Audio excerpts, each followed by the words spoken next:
जय करोली सरकार की, जय देव दरबार की। फिर से दरबार में है और कुछ भक्त हमारे साथ में हैं। आगे की चर्चा के लिए हम उन्हीं से बात करते हैं। कहाँ से आए हैं, क्या नाम है और करोली सरकार आने के बाद जीवन में क्या बदलाव हुआ। जय करोली सरकार। नमस्कार। हरिहर। कहाँ से हैं और क्या नाम है। मेरा नाम साधनपुरी है। बंगाल मेरा जन्मभूमि है। ठीक है, बंगाल में छोटा आश्रम है। ठीक है, हिमाचल में रहते हैं। ठीक है। स्वामी जी, करोली सरकार जब आता है कोई, तो उसके पहले जीवन में बहुत कुछ चल रहा होता है और आप तो इस संत रूप में हैं, तो क्या चल रहा था जीवन में। जीवन में सब अच्छा ही चल रहा था। जब कोई महादेव की अंश धरती में अवतार लेते हैं तो उनके साथ सहयोग करना बहुत ज़रूरी होता है, क्योंकि भोलेनाथ के बिना तो संसार अधूरा है। ठीक, ऐसे ही भगवान शिव के साक्षात अवतार भी कह सकते हैं हम, किंतु हमारे मन में तो महादेव ही है कि उनके चमत्कार नहीं है, उनको सच्चाई दिखाना है। मनुष्य को एक सच्चाई की रास्ता दिशा निर्देश करना है। महादेव किसको कह रहे हैं। जो सबको समान देखता है, एक ही जैसा। ठीक, जीव से लेके मानव से लेके दानव तक सबको अच्छा दिशा दिखाता है। क्या महादेव, आप करोली शंकर महादेव को कह रहे हैं। अंश हैं पक्का। ठीक, महादेव ही है। इस संत जीवन में कितने समय हो गया, कितने वर्ष हो गया इस संत रूप में आप। पहले साधु संत की सेवा किया मैंने 10 साल, उसके बाद सन्यास जीवन को ग्रहण किया। ठीक, और ऐसे ही जब इनके वीडियो देखा, ठीक, तब ये समझा ये तंत्रों के बारे में कुछ जानकारी लेना बहुत ज़रूरी है। कुछ संत जीवन में अनुभव करना बहुत ज़रूरी होता है। ठीक, संतों का जीवन होता है अनुभवशील, साधारण जीवन जी का अनुभव करना, यह है संतों के जीवन। ऐसे ही उनके पास जब आए तब मेरे को जीवन के बहुत कुछ अनुभव हुए। जो मैं साधना करने की कोशिश करता, उन्होंने बड़ी सहयोग की मेरे साथ, आशीर्वाद भी दिया, सहयोग भी किया और मेरे साथ बहुत अच्छा ही किया। आज तक जब से आया मेरे साथ अच्छा ही किया। तो क्या है, उससे पहले भटकाव चल रहा था जीवन में, क्या ढूंढ रहे थे, किसी गुरु को ढूंढ रहे थे या तंत्र को ढूंढ रहे थे, क्या था। सबसे बड़ी बात है दिशा निर्देश। गुरु तो मिल जाते हैं, गुरु तो एक परंपरा होते हैं, किंतु दिशा निर्देश हर किसी से ले सकते हो आप। ठीक, उनकी जो दिशा निर्देश हैं और उनके जो अच्छाई गुण हैं वो हम किसी के अंदर ढूंढ के नहीं मिला है। क्योंकि गुरु परंपरा भी मैंने जोड़ के भी देखा, उसके अंदर जो दिशा निर्देश था वो हमें उतने पूर्णता में नहीं मिला जो हमें इस जगह से मिला है। वो हमें गुरु तो किसी भी राजा जनक जी को भी गुरु बना लिए थे, ऐसे ही हमने समझे जो हमारे गुरु ही है, हम तो गुरु ही समझते हैं कि उन्होंने मेरे को जो दिशा दिया है ध्यान साधना के लिए, जो हमें किसी से भी नहीं मिला। मैंने अब बहुत संतों से पूछा, उन्होंने भी दिशा निर्देश दिया, भटकाव की रास्ता तो नहीं दिया, किंतु हम उनको गलती नहीं मान सकते कि हमारी जो भगवान की लिखा हुआ होगा वही तो होगा। ऐसे ही मैंने जब इनके पास आया, उन्होंने तुरंत ही मेरे को इस रास्ता को हमने कोशिश किया, उन्होंने चला दिया। ऐसी क्या चीज़ है जो करोली शंकर महादेव में आने के बाद आपको प्राप्त हुआ। सबसे पहले ये ध्यान साधना, तंत्र की जो मैंने तंत्रों को ढूंढने की कोशिश किया, जो वैष्णव तंत्र को जानना चाहिए, जो हमें किसी के पास से नहीं मिला, जो इनके पास से मिला है। को तामसिक तंत्र में सब फंसे हुए हैं, दूसरे को बुराई करना, कैसे बुराई हो। इन्होंने सबको अच्छा ही किया, तंत्र की विद्या से इन्होंने सबको अच्छा ही कर रहे हैं। अच्छा, आप तंत्र की लगातार बात कर रहे हैं, तो तंत्र क्या, ये तंत्र क्या है।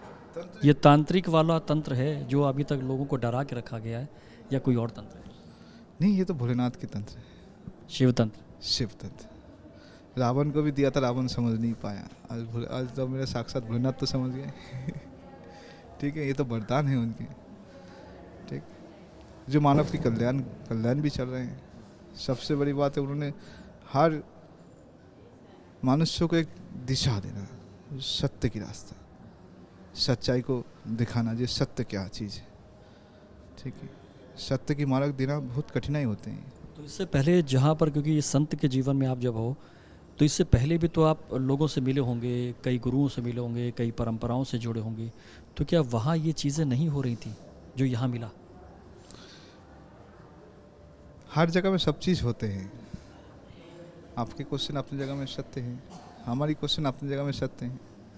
हमारी उत्तर ये है, जे समय जब आते हैं तो सब कुछ ऑटोमेटिक मिलते जाते हैं। जो हमारी समय आया हमें ऐसा गुरु मिला, उनको सानिध्य मिला है। कुछ संत संत संत तो मिलता है तो उनके ज्ञान से प्रकाश बढ़ता है, किंतु ज्ञान से विद्या पूर्ण गुरु के पास से मिलता है, पूर्णता से विद्या मिलता है। जो पूर्ण गुरु हैं वो करोली शंकर महादेव है। जीवन में ऐसी क्या चीज़ चल रही है? क्योंकि क्या होता है कि अब संत जीवन, बार बार इसलिए संत जीवन कह रहे हैं क्योंकि आपसे बहुत लोगों का एक मार्गदर्शन होगा। क्योंकि जीवन में क्या होता है कि गुरु हमारे जैसे कहते हैं कि गृहस्थ आश्रम जो होता है वो सबसे बड़ा आश्रम होता है। और कई बार ये चीज़ें बताई जाती हैं कि जो है वो सन्यासी जीवन बड़ा होता है, लेकिन गृहस्थ में रहकर अगर सन्यास की तरफ लेकर या समाज को कोई सुधारता है तो वो मुझे लग रहा है ज़्यादा प्रबल होता है। गृहस्थ जीवन से सबकी उत्पत्ति है। एक सन्यासी भी उत्पत्ति होता है तो गृहस्थी से ही होते हैं। तो शिवा शक्ति से सब उत्पन्न है। तो जब हमारे इस गृहस्थी जीवन में जब हम गृहस्थी को छोड़ते हैं तो एक लक्ष्य होता है भगवान की प्राप्ति की, ठीक। तो उसमें दिशा निर्देश बहुत जरूरी पड़ता है। आप किसी से भी ले सकते हो, जो अच्छे गुरु परंपरा से भी ले सकते हो, व कोई अच्छे संतों से भी ले सकते हो। क्यों? गुरु जान के बनाना चाहिए, देख के बनाना चाहिए। गुरु तो एक समंदर है जिसमें आप नदियों से बह बह के समंदर में जाते हो। तो गुरु तो अथाह समंदर है, उसमें ज्ञान की भी कमी नहीं है, विद्या की कमी नहीं होता है। को आपको अच्छे दिशा निर्देश में चला के आपको भगवान तक प्राप्ति के रास्ते तक पहुंचा देता है। गुरु कैसे चुने? इनके अंदर सब गुण है, ठीक। इनके अंदर हर गुण है जो एक गुरु के अंदर होना चाहिए। सब गुरु के अंदर क्या क्या गुण होने चाहिए? अंधकार से प्रकाश तक ले जाना। अध्यात्म की बात आ जाए, हम लोग अंधकार में फंसे हुए थे, इन्होंने प्रकाश को दिखाया। हम लोग एक परंपरा से जुड़ के, परंपरा तो होती है किंतु कुछ परंपरा ऐसे थे जो उन लोग को उस काम को करना चाहिए सनातन के बारे में, ठीक। आज गुरुजी ने बड़ी अच्छा काम किया जो सनातन के बारे में उन्होंने बड़ी अच्छे काम कर रहे हैं, मनुष्य को अच्छा दिशा निर्देश दिया है, ठीक। जिसे इनको पितर मुक्ति नहीं हो रहा था उस काम भी कर रहे हैं। और भी बहुत काम ऐसा सूक्ष्म जगत की कर रहा है जो किसी के हाथ में नहीं है, किसी के बस की भी नहीं है। अच्छा, पितृमुक्ति की बात बड़ी बताई आपने, तो पितृमुक्ति क्या सिर्फ करोली शंकर महादेव में होती है क्या? पितृ मुक्ति शिवा शक्ति से होते हैं। जब जिसके पास शिव शक्ति के इस ब्रह्मांड की पावर आ जाते हैं वो कर सकता है, ठीक। और गुरु जी के पास इस टाइम माँ भवानी का बहुत कृपा है। हम तो उनके दर्शन करते प्रसन्न हो जाते हैं, उनकी एक झलक देखते प्रसन्न हो जाते हैं, क्योंकि उनका माँ भवानी का बड़ी कृपा है, ठीक है। जो समझ नहीं पाएंगे उनकी इच्छा है, हम उनको कुछ कह नहीं सकते। तो उनके पास अपार कृपा है माँ की, माँ कामाख्या की इतना अपार कृपा है जिससे उत्पत्ति है। जब वो कृपा करे तो मुक्ति पाना कोई सहज हो जाता है। मुक्ति पाना कोई मामूली बात नहीं है। जब उनकी कृपा हो जाता है, जो संसार को ही उत्पत्ति करता है, माँ कामाख्या से तो उत्पत्ति है, तो जब उनसे उनकी कृपा जिनके ऊपर बरसता है तो समझो आप सहज ही मुक्ति हो जाता है, उनकी दृष्टि पड़ने से ही मुक्ति हो जाता है। माता कामाख्या की बात करी आपने, माता कामाख्या में जाना या रहना हुआ आपका? हाँ, बहुत समय दिया मैंने माता कामाख्या के पास। कितने वर्ष? कम से कम लगातार 16 साल आना जाना तो करते ही रहता हूँ। इस बार एक बहुत बड़ी मुहिम भी गुरुओं ने चलाई बलि प्रथा को लेकर, तो जो बलि प्रथा वहाँ देखते हो तो क्या इससे क्या समझते हैं? ये एक मैं कुछ कह नहीं सकता, किंतु मेरे हिसाब से तो बलि प्रथा को पूरी बंद कर देना चाहिए। क्योंकि बलि प्रथा कोई मानवता के अंदर नहीं पड़ता है। किसी जीव को हत्या करके तुम माता को प्रसन्न करोगे, ये कोई पूजा ही नहीं है, ये तो एक बिजनेस है। अच्छा, किसी ग्रंथ में लिखा है कि बलि प्रथा जो है वो करनी चाहिए? देखो, किसी ग्रंथ के बारे में आपको वेदों में तो लिखा नहीं है, देवी भागवत में भी लिखा नहीं है। ये एक कुछ धर्म को नष्ट करने के लिए, माँ की शक्ति को नष्ट करने के लिए ये बलि प्रथा को किसी ने चालू किया है। आज भी चल रहा है। तो माँ बलि से पसंद नहीं है, माँ तो प्रेम से पसंद है। आप किसी माँ के पास जाओगे, जैसे कोई जन्म देने वाली माँ होता है, उसके पास आप जाओगे तो वो प्रेम ही मांगता है ना। तो आप जगत जननी के पास जा रहे हो तो आप बलि क्यों दे रहे हो? वो माँ और ये माँ के अंदर क्या अंतर है? वो तो सबकी माँ है, सारी संसार की माँ है। तो उनके बलि दे के आपको क्या मिलेगा? हर मंदिर में बलि प्रथा को पूरा बंद करना चाहिए। कुल मिला के आप भी ये मानते हैं कि ईश्वर जो है वो बलि देने से खुश नहीं होता है? जिससे सब पैदा है उसको ही तुम बलि दे रहे हो, उसके ही अंश तो हैं ही, शिव की अंश है। ईश्वर अंश जीव अविनाशी, हर जीव ईश्वर के अंश है, भगवान शिव की अंश है, शिव और शक्ति के अंश है। तो बलि दे के तुम माँ को कैसे प्रसन्न करोगे? मेरे को तो कोई ग्रंथ भी नहीं देखा और हमने अनुभव भी नहीं किया जो बलि दे के माँ को प्रसन्न करो। माँ को प्रसन्न तो प्रेम से ही होता है। चलिए, ये तो अच्छी बात है कि कहीं ना कहीं इस चीज़ के लिए समर्थन है। एक फिर घूम के हम लोग आते हैं करौली सरकार की तरफ, कि करौली सरकार में वो कौन कौन से अनुभव हैं जो अभी अभी कितने महीने से आप रह रहे हैं? अब मैं 9 महीना हो गए करीब। तो इन 9 महीनों में से क्या क्या अनुभव हुआ है जो करौली सरकार में हुआ है और वो पहले कहीं आपको नहीं हुआ? हम ये नहीं कह सकते अनुभव नहीं हुआ, मेरे को इतने अनुभव हुआ जे हम प्रकाश नहीं कर सकते। किंतु गुरु जी ने मेरे को जो अनुभव करवाया वो मेरे अंदर ही है। ठीक है, वो साक्षात, हम ये कहते हैं साक्षात भगवान शिव की अंश है। उन्होंने बहुत अनुभव करवाया मेरे को। सबसे बड़ी बात है, इस ध्यान साधना के लिए मैंने बड़ी कोशिश किया। मैंने हिमाचल में पहाड़ों में बड़ी तप किया ध्यान साधना के लिए, मैंने कोशिश किया। तो इन्होंने, माँ की कृपा हुई तो इनके पास आ गए। माँ कामाख्या की बड़ी कृपा है जो माँ ने लेके आ गए। ध्यान साधना से क्या तात्पर्य है? ध्यान साधना से मनुष्य जीवन की एक विकसित होते हैं। मनुष्य को दिशा निर्देश देने के लिए ध्यान साधना बड़ी अनिवार्य है। ध्यान साधना से संसार की उत्पत्ति भी है और संसार के विकास भी है। तो आप धैर्य रखना, ध्यान देना, यही ध्यान साधना है। जब जब महादेव की बात आती है तो प्रश्न घुमा जाते हो आप। वो अनुभव नहीं बताया जो 9 महीने में आपका हुआ, वो ऐसा क्या एक दो जो आप बताना चाहो? सबसे बड़ी बात है महादेव के अंदर खुशी। जो खुशी हमने खूब कम देखा है। लोग उनके गुस्सा तो देखता है, उनके अंदर प्रेम और खुशी को कोई नहीं देखता है। ठीक है, उनके अंदर अथाह समुंदर के जैसा प्रेम है। उस प्रेम को मैंने बड़ी गहराई से अनुभव किया। और माँ की शक्ति साक्षात मौजूद है। ठीक है, जिसको अनुभव करना होता है उसको करौली सरकार जरूर आना चाहिए, आके देखना चाहिए जो माँ की शक्ति क्या होती है। अच्छा, यहाँ पर तो अभी काफ़ी समय हो गया, यहाँ पर जब देखते हैं कि कोई बीमार आता है और वो आने के बाद एक वैदिक हवन करता है और उसके बाद वो ठीक हो जाता है, तो जब ये देखते हैं तो क्या लगता है? देखो, कर्म नहीं करेगा तो मनुष्य को आदत नहीं सुधारता है। कर्म प्रधान विश्व कर रखा, जो जैसे चाहे ऐसे फल चाखा। इस संसार में कर्म की प्रधान है, कर्म बड़ी प्रधान है इस संसार में। क्योंकि कर्म नहीं करेगा तो मनुष्य को जीवन की कोई गति नहीं है। जो खाना भी एक कर्म है, कहना भी एक कर्म है, हर चीज़ चलना भी एक कर्म है। हर चीज़ तो कर्म तो है ही है ना। जब वो वैदिक प्रतिक्रिया नहीं करेगा तब तो कैसे उस सनातन के बारे में जानेंगे, जिस सनातन की पावर क्या है।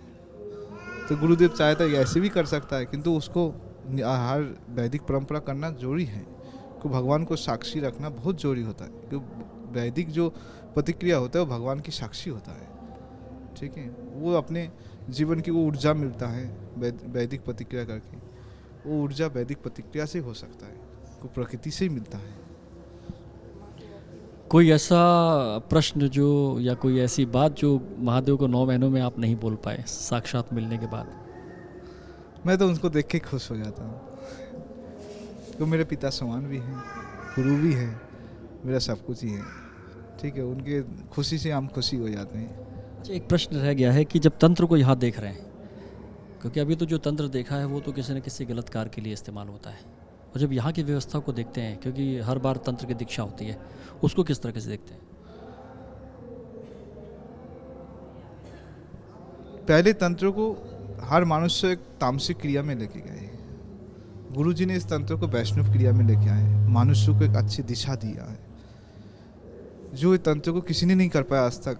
इस संसार में पहली बार ऐसा हुआ है जो गुरु जी ने करके दिखाया है। ठीक, पहले सब तंत्र बलि प्रथा से व कोई जादू टोना से करके तंत्र को मान्यता दिया गया है। आज उन्होंने गुरु जी के ओरिजिनल शिव के तंत्र को साधना के द्वारा, तप के द्वारा, जप के द्वारा गुरु जी इसको आगे बढ़ा रहे हैं। अच्छा, जितनी सरलता से तंत्र को वो आगे बढ़ा रहे हैं, इतनी सरलता से कहीं देखा आपने? देखो, पहले गुरु गोरखनाथ जी भी ऐसे किए थे और वही ऐसा ही गुरु जी कर रहे हैं। हमने गोरख पुराण में भी पढ़ा, गुरु गोरखनाथ जी भी ऐसे शिष्य बनाए थे, 14,000 उनके शिष्य थे। ठीक है, ऐसे तंत्र की विद्या दे के सबको सही किए थे। आज वही काम गुरु जी कर रहे हैं। इसमें क्या है, शास्त्र तो प्रमाण है। कहाँ से मनुष्य झूठ कहेगा? मनुष्य की मनोवृत्ति खराब हो जाए तो वो झगड़ा कर सकता है। ठीक, सबको अपने अपने कर्म में डटे रहना चाहिए, सनातन के लिए लड़ना चाहिए। गुरु जी आज कर रहे हैं, जो कुछ कर रहे हैं वही अच्छा कर रहे हैं, गलत नहीं कर रहे हैं। जिनको सोच गलत हो जाए तो वो तो गलत ही समझेंगे। अच्छा, एक प्रश्न और आता है कि कई बार ये आता है कि आश्रम में बहुत पैसा लिया जाता है हवन विधि करने के लिए, उस पर क्या कहना चाहेंगे? संसार में पैसा तो, पैसे के बिना कौन सी काम चलता है। आप बास में भी जाओगे बिना पैसे में नहीं लेके आएंगे। पानी भी 20 रुपये से खरीदना पड़ता है। तो बड़े हैं। देखो, पैसे से हवन पूजा करेंगे तो पैसे देना पड़े। पंडित भी है, बहुत कार्यकर्ता है, तो इन लोग कहाँ चलेंगे? क्या करें? जैसे तो इन लोग को वैदिक क्रिया भी खर्चा भी होता है, उसमें बिना खर्चे में कहाँ। एवं तो किसी साधु से आप कुछ हो गए, व किसी बाबा जी से, वो साधु के काम क्या है, मिल गए नहीं मिल गए तो भी अच्छा। एवं जो व्यवस्था होता है उस जगह में तो पैसे की भी तो जरूरत पड़ता है। सैकड़ों हम महाहवन कराते हैं जो फ्री में होता है। महाहवन तो फ्री में उन्होंने कर रखा है आशीर्वाद के रूप में। ठीक है, उसको भी मनुष्य को ध्यान देना चाहिए। महाहवन तो नहीं बोले, सबसे बड़ी व्यवस्था उन्होंने इतने सुंदर व्यवस्था किया। पैसा को नहीं देखना चाहिए इसमें। पैसे तो ऐसे भी चला जाता है डॉक्टरों के पास, लाखों रुपए, 10-20 लाख रुपए खर्चा करके भी ठीक नहीं होते हैं। ठीक है, किसी के पास 10 लाख देके भी ठीक नहीं होते हैं, तो इनके 1.5 लाख देके आदमी टनाटन होकर जा रहे हैं। इसमें क्या देखना है पैसा? अच्छा, कभी कभार जब आप ये भी देखते होगे कि कोई इतना असाध्य आया कि उठ भी नहीं पा रहा है, बैठ भी नहीं पा रहा और सडनली ठीक होके जा रहा है, तो उस समय कैसा लगता है आपको देखकर? मेरे को माँ से यही प्रार्थना करता हूँ, माँ, महादेव की साक्षात चमत्कार देखता हूँ। माँ और महादेव की चमत्कार। ठीक है, उनकी इतनी कृपा है माँ की, जो उन्होंने मिनटों में उसको सही कर देते हैं। आदमी झूठ भी कहे तो डांट भी देते हैं। मेरे को ये अच्छा लगता है, डांट भी देते हैं। मेरे को सबसे बड़ी बात है, वो झूठ कहता है, डांट भी देते हैं। अब उनको किसी को अच्छा लगे बुरा लगे उनकी बात है। तो उनके सबसे बड़ी बात है जो उन्होंने सबको अच्छे रास्ता देना, सच्चाई की तरफ ले जाना, ये सबसे बड़ी बात है। आज तक किसी ने दिखाया है सच्चाई के रास्ता को। जो भक्त आ रहे हैं, जो आपको सुन रहे हैं या जो देख रहे हैं, उनके लिए क्या कहना चाहते हैं? उनके लिए ये कहना है, शंकर सेना के लिए तैयारी कर लो। सनातन की झंडा को आगे बढ़ाना है। ठीक है, और करौली शंकर की, महादेव की झंडा भी आगे बढ़ाना है। महादेव से कुछ कहना चाहते हैं? महादेव से सारा जीवन में प्रणाम। उनके चरणों की सेवा मांगा और माँ की चरणों की सेवा मांगा है मैंने। संत स्वरूप हमारे साथ में थे, जिनके साथ कुछ चर्चा चल रही थी। इस तरीके से और भी अनुभव लेकर आते रहेंगे। तब तक के लिए जय करौली सरकार।